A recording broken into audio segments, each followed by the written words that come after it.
Have you ever sewn knit fabrics and struggled to get your bands to look good? Maybe they get bunched up, maybe they don't stretch correctly, maybe they just come out wonky and uneven. Hi, I'm Allie, the literary sewist. Here in my crafting castle, I create projects inspired by books I review.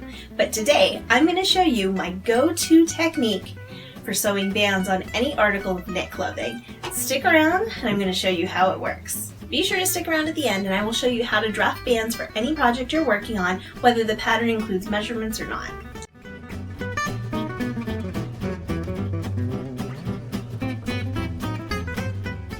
First things first, when you have your band, you're either going to have one or two pieces. So you'll either have one seam or two when you're putting them together. The pattern I'm working on today does only have one, so we'll just sew up the one side of the seam. I am using a serger, but you can actually do this technique on a sewing machine as well, and I will show you that in just a little bit. Okay, so now that your band has now formed a circle, make sure you fold over at the seam first. You're going to make sure that the seam folds to either direction. Some patterns will tell you to fold it a certain way. I much prefer using clips. They are very much a godsend when it comes to sewing knit fabrics because they don't put extra holes in the fabrics. Okay, so I place my first clip right here on the seam. The next thing I want to do is make sure that my band is folded in half all the way around and nice and evenly. And most patterns that go into detail on this will tell you to quarter it. And that's exactly what I'm going to do. And what does that mean? It means putting 4 equal distance points on your band. Easy way to do it, start at the top, hang it down nice and loose so you're not pulling or stretching either direction. And then you just take a band, take a clip, or pins if you do prefer, stick it right in there. There you go. To get the other 2 equal distance points, I will fold in half where the 2 clips come together. And then I'll do the same thing, making sure that everything is even before I clip it. Clip there. And then lastly, we put our 4th clip right down here. You have your waistband into 4 different pieces. Now you're probably gonna look at me and be like, now Allie, I've done this before, and the band is always smaller than the article of clothing I'm sewing. This is true. That's because the patterns are designed to pull that in together, especially on a waistband. You don't want it falling off your hips. You want it to pull in and stay snug. With knits, they are a little bit stretchy, so you have extra room that you want to make sure you pull it in nice and snug to the body. In this case, we're going to be doing a pair of lounge pants. You want to turn this inside out. It makes it a little bit easier to pull the distance together and stretch it more evenly when you're working with the main article of clothing and not the band inside out. So first you're going to take the pants or skirt or t-shirt, sleeve, whatever it is that you're working on. This technique works for every single one. With pants in particular, you will often already have 4 seams, but that does not mean they are equal distance apart.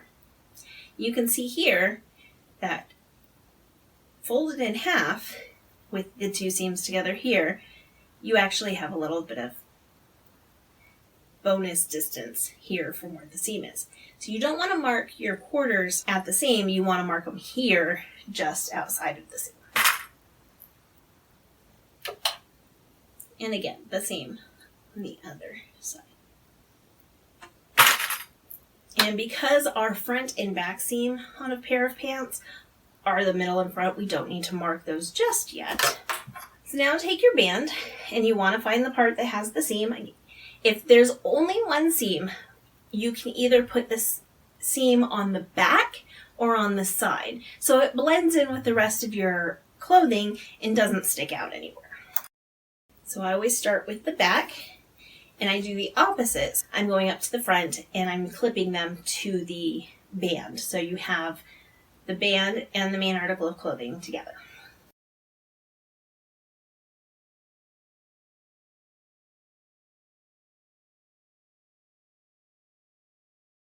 Then I'll turn it to the side, making sure the band didn't get twisted, and I will clip the band to that distance just beyond the seam. And we'll do the same for the other side.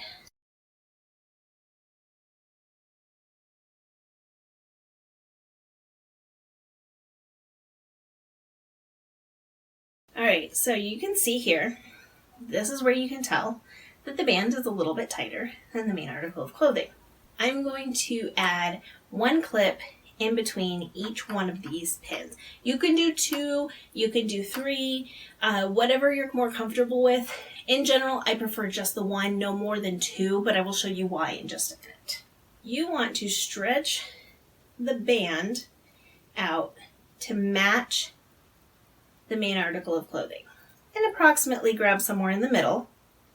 This does not have to be exact, just approximate, so that the bands are, when you stretch it all the way out, the band is stretched, but the main article of clothing is not.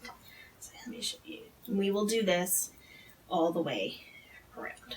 It's a little bit trickier when you're doing it with a larger item of clothing. This is a women's pair of pants. So now you should have approximately 8 to 12 clips on your clothing. Now let's go hit the sewing machine and sew them together. If you don't have a serger and you're only working with a sewing machine, that's totally fine. You just want to make sure you have one of 2 stitches. You either need a zigzag stitch or a lightning stitch. The lightning stitch is a zigzag stitch. It's really narrow, almost like a straight line with just a little bit of an offset. A lightning stitch is perfect for sewing knits. Zigzag stitch, you just want to make sure you have a short stitch. I always like to start with the seam of the band. If it's got 2 seams, you can pick which one you want. It just feels like a good starting and stopping point.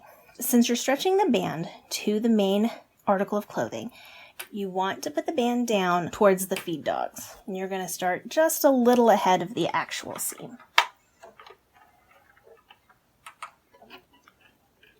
I'm using the lightning stitch here on the longest stitch possible. You'll get your stitch started, and when you get to the seam line, you're going to pull the band to match the fabric. Do not pull the main fabric.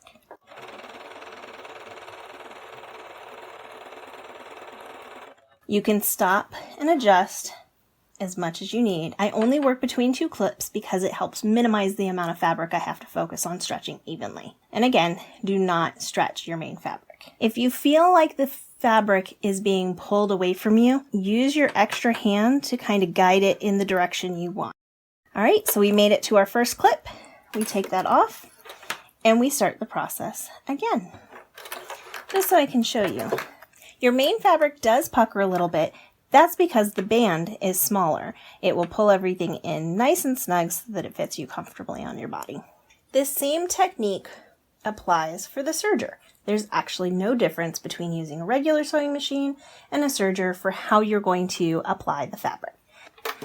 Put your fabric in just a little bit before that seam.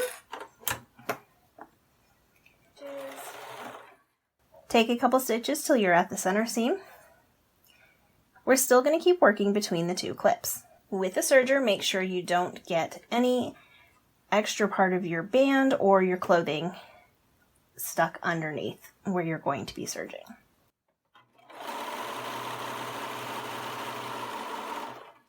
And again, do not stretch your main fabric. You're only stretching to meet the length of the main fabric. Use your extra hand to guide everything to make sure it's nice and smooth.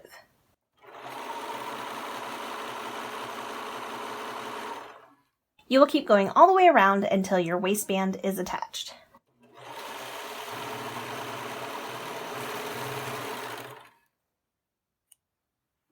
Just turn your fabric right side out. This last step I'm going to do is completely optional. So what happens when you sew knits is they tend to pucker a little bit because you've stretched part of them out, because we're stretching the band out to match the main article of clothing. So we want to make that nice and smooth. The last step I'm going to show you is simply steaming it. We're going to use our standard iron that has a steam option, and we're just going to press it down nice and neat. You're going to take your iron and just press it down on the seam allowance.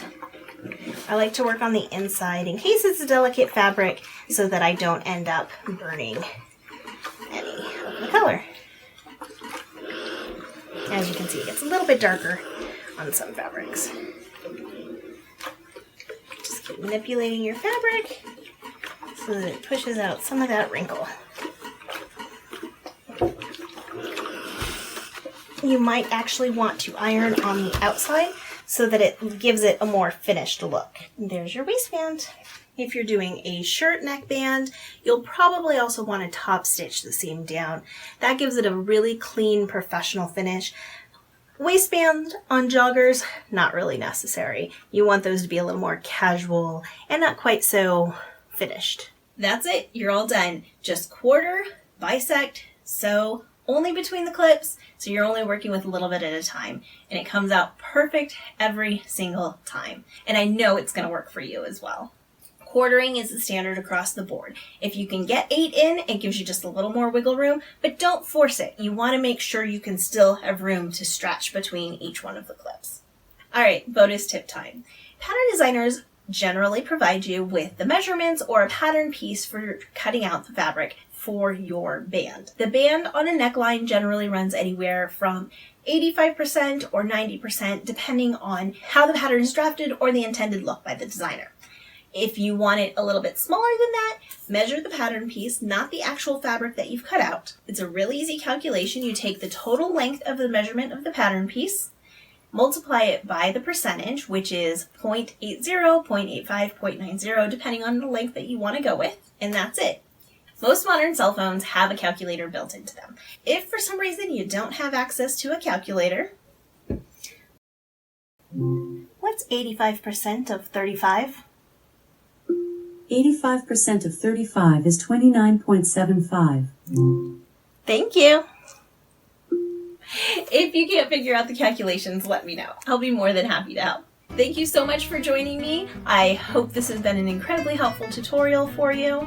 If you're new here, please consider subscribing to my channel for more bookish fun, sewing tutorials, and book reviews.